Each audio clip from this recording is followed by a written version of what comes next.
Excellent. So I'm Steph Stapleton. I'm from BU. I'm very excited to share my ENT model that I did with a resident when I was a fellow at Hartford last year. So I'm going to talk a little bit more about the process of sort of conception and working with the resident all the way through, and then at the table itself we'll get dirty, as we like to say, and actually make the models themselves. So can you guys hear me? Yeah. Before I even get started, has everyone here like dabbled a little bit in model making? Some not so much? Okay, good. Just always nice to hear everyone's experiences. So this is definitely a give and take, if you will. So I like to call it who, what, where, because we all have people, whether they're jury or PD or just interesting, so to speak, that put things where they don't belong. And specifically here, I'm just talking about the ENT orifices. Because there's many other ones, right? So I was asked by one of my mentors at UConn to make a model that the residents could work on using all the different tools and trying to get foreign bodies out of. Because really when you try to do this with the screaming kid and the anxious parent, it's understandably a little bit more challenging. So of course my answer is great, let's figure it out. First things first, does this already exist? Is there something that we can use with minimal effort, so to speak? And in talking with people, it sounds like even if people like make use of sim heads or like airway heads, the foreign bodies end up getting like lost all over the place, and then the techs end up spending a lot of time trying to clean it out. So to me, I was like, maybe we can just get something separate, easy that we can do. So it's always good to really identify your goals, sort of like you had mentioned earlier. So for this one, our goal was to make a model that was good for ENT foreign body removal, that was fairly easy to replicate and fairly easy to create. That's always within a scope, so to speak, and a very practical one.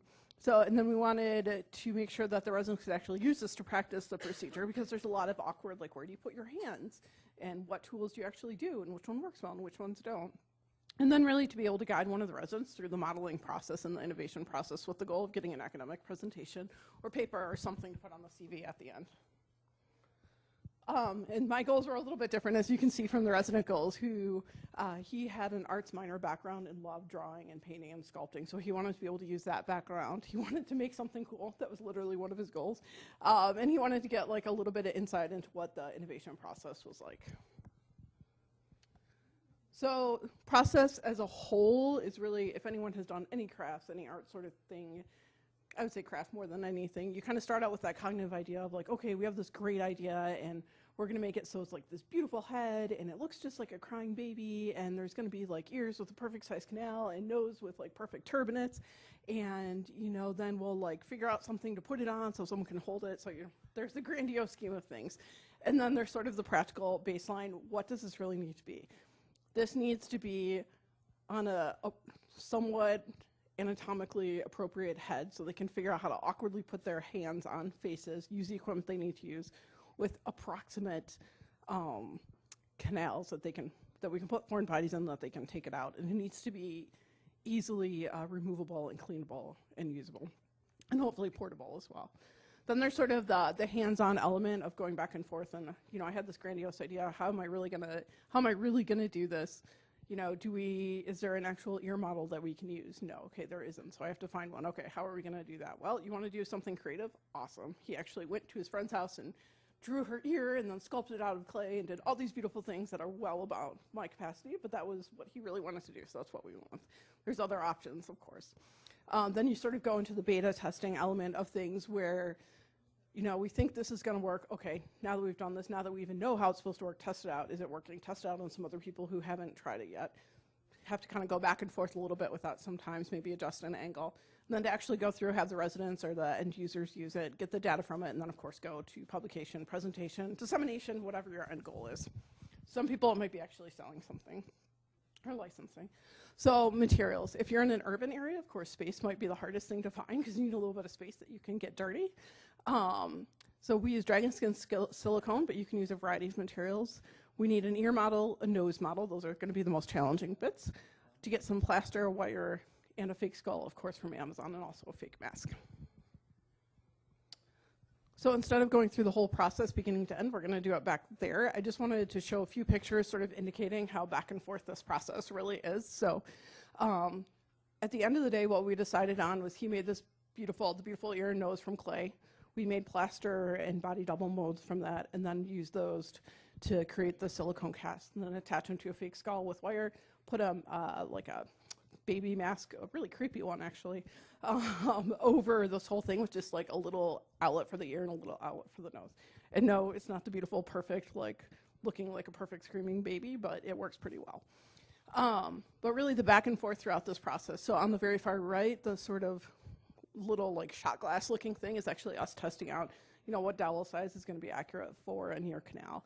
And our thought was, if nothing else, can we actually use this and sort of put it behind a fake ear that we cut out of a canal and attach it to the head. And that would work well enough, even if it would be sort of like not ideal. And then on the right is us working with getting some plaster casts. You'll notice we all love to reuse all sorts of containers and et cetera that we can find around our house, because it just helps keep the cost down, and you don't really need to waste, and there's often just the right size container there. Chinese food containers are money. True.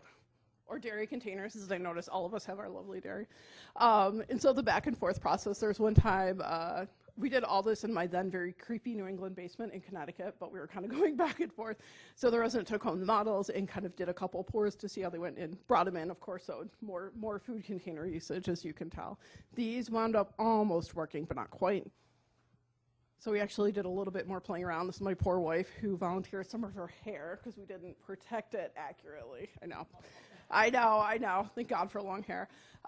We're trying to get a mold of an ear to see which one worked better. So if you ever do use Body Double, it works great. Either Vaseline or conditioner the crap out of everything, even more, like just dunk the whole head. But it was great here. Thanks. And then this was our finished for now product, which is kind of like we're always working on the next level, whatever you want to do. So I know this mask, I couldn't believe it. Amazon, like $7, blows my mind.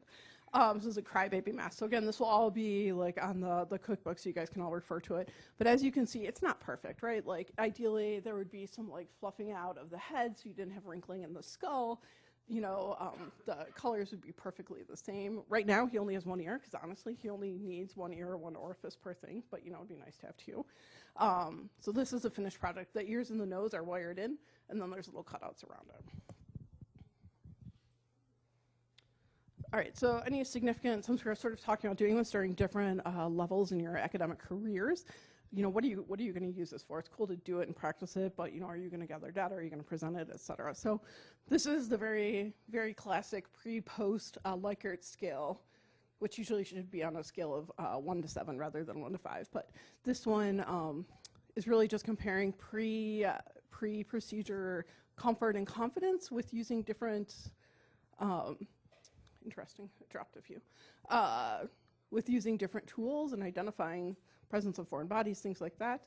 And then, of course, the post, which shows that everything except actually the bottom, the identification improved. Everyone, even before, they felt, yeah, we know if something's in there, we can look and tell, but how do we get it out, and what material, what method do we use is a different ball of wax, so to speak. Oh, and key part of this, if you do this, so you can do I usually do it within a week of the actual workshop, usually within a few days. Post, do it while they're in the room. The captive audience, just don't even let them out. It takes 2 seconds. They do it on their cell phone. You can get a QR code or whatever you want to do, short URL, email it out.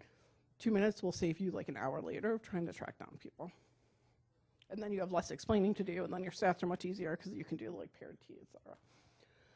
All right, so good to reflect. Did we meet our goals? So my project goals were to do a model that's fairly easily to create and replicatable. Yes, now that we have the ears and nose, I can make a 3D file and use those. So that seems reasonable. Did the ED residents get to practice? Yes, they definitely appreciated some review of that and getting to know the awkwardness of all the materials to apply. Did we guide the resident through the modeling process? Yes, he got a very hands-on approach and understood sort of the ins and outs, and the going back and forth was very practical and added quite a bit to it, really. Did we present? We did. We went to IMSH and using it here, which is nice. Paper, of course, is always being worked on, right? And then the resident, did he get to use his background? Heck yeah. Did he make something cool? I like to think so. Did he get a vignette? Yes, he did. And that's it. So this is all my contact info. Again, you guys will have it. So thank you. Who's next?